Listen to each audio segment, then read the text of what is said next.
Sejarawan Aceh Muhammad Yunus Jamil menyebutkan dalam bukunya Silsilah Raja-Raja Aceh bahwa Kerajaan Linge adalah cikal bakal raja-raja di Aceh. Raja Linge pertama, Sultan Genali, yang memerintah pada awal abad ke-10, tepatnya pada tahun 1025 Masehi atau pada tahun 416 Hijriah. Sultan Genali populer dengan sebutan Tengku Ki Betul atau dalam bahasa Aceh disebut Tengku Kawi Tepat. Salah seorang putra Sultan Genali bernama Merah Johansyah adalah Sultan pertama Kerajaan Islam Darussalam yang menurunkan silsilah sampai kepada Sultan Iskandar Muda Mukuta Alam. Miris memang, bekas wilayah pusat Kerajaan Linge yang megah kini telah menjadi pemukiman Wih Dusun Jamat, Kerajaan Linge, Kabupaten Aceh Tengah, termasuk dalam komunitas adat tertinggal. Oleh karena itu, PLT Gubernur Aceh, Insinyur Nova Iriansyah memerintahkan Dinas Sosial Aceh beserta tim untuk melihat langsung dan melaporkan kondisi sosial, infrastruktur jalan dan jembatan, serta mata pencarian masyarakat di titik nol sejarah Kerajaan Aceh tersebut.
Bosku pilu wasmu bantang wana mohon si bangi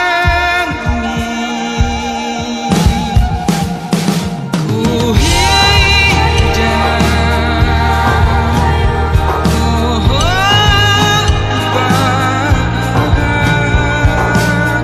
kenah natir hidung runcang bertekan soling kamang berkual berkar.